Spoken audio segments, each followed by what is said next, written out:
আসসালামু আলাইকুম ওয়া রাহমাতুল্লাহি ওয়া বারাকাতুহু। কেমন আছেন বন্ধুরা? আশা করি সকলেই ভালো আছেন, ভালো থাকেন, এই কামনাই করি। কিছু কথা বলবো, কথাগুলি ভালো লাগলে লাইক কমেন্ট শেয়ার করবেন, অন্যকে জানার সুযোগ করে দেবেন। বলছিলাম, আমাদের দেশ বাংলাদেশ বর্তমানে যেভাবে চলছে অন্তর্বর্তীকালীন সরকারের মাধ্যমে, এটা কি ভালো না খারাপ? মতামত জানাবেন। বর্তমানে দেশের যে অর্থনৈতিক অবস্থা, এই অবস্থায় নির্বাচন করলে অনেক টাকা খরচ হবে। পাশাপাশি পাশ করার পরে মন্ত্রী এমপিদের বেতন আসবে অনেক টাকা প্রতি মাসে। অন্ততপক্ষে অন্তর্বর্তীকালীন সরকারের আমলে তো এই টাকাগুলি আমাদের বেঁচে যাচ্ছে, খরচ হচ্ছে না।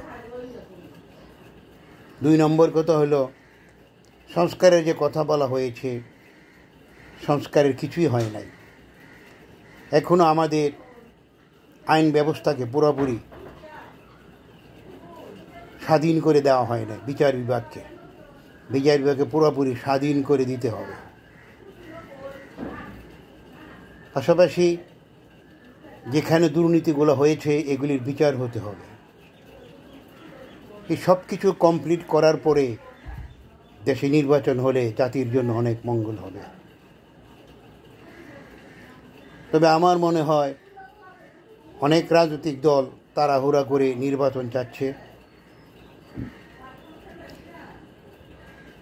প্রেসিডেন্ট জিয়াউর রহমান ক্ষমতায় থাকা অবস্থায় একটা হানা ভোটের ব্যবস্থা করেছিলেন, যে উনি যে ক্ষমতায় আছেন জনসাধারণ ওনাকে চায় কি চায় না। আমার মনে হয় বর্তমান অন্তর্বর্তীকালীন সরকার এরকম একটা হানা ভোটের ব্যবস্থা করা হোক। যদি জনসাধারণ চায় তাহলে সমস্ত সংস্কার করে সুন্দর করে দেশটাকে সাজিয়ে তারপরে দেশে জাতীয় নির্বাচন হোক। এর আগে স্থানীয় নির্বাচন হওয়ার প্রয়োজন আছে। ইউনিয়ন পর্যায় থেকে আরম্ভ করে নির্বাচন করলে বোঝা যাবে কতখানি ভোটের জন্য মারামারি কাটাকাটি করে রাজনৈতিক দলগুলা। তো কাজেই আস্তে ধীরেই নির্বাচনটা হওয়া দেশের জন্য মঙ্গলজনক। কারণ অনেক নেতারাই দীর্ঘদিনের ক্ষুধার্ত, অনেক আশা নিয়ে দল করে যে আমি এমপি হব, মন্ত্রী হব এবং অনেক টাকা পয়সা কামাই করব। তো কাজেই ওনারা তো তাড়াহুড়া করবেই। তো আমার মনে হয় আমরা জনসাধারণ এক ব্যক্তি সবাই বর্তমান অন্তর্বর্তীকালীন সরকারের প্রতি বলা উচিত, আপনি আরও দীর্ঘদিন থাকেন। যদি রাজনৈতিক দল আপনাকে বাধা দেয় তাহলে আপনি হানা ভোটের ব্যবস্থা করেন, এবং এই ভোটের মাধ্যমে যদি আমরা আপনাদেরকে ম্যান্ডেট দেই, আপনারা সমস্ত কিছু সংস্কার করে বিচার আচার সব কমপ্লিট করে নির্বাচন দেবেন।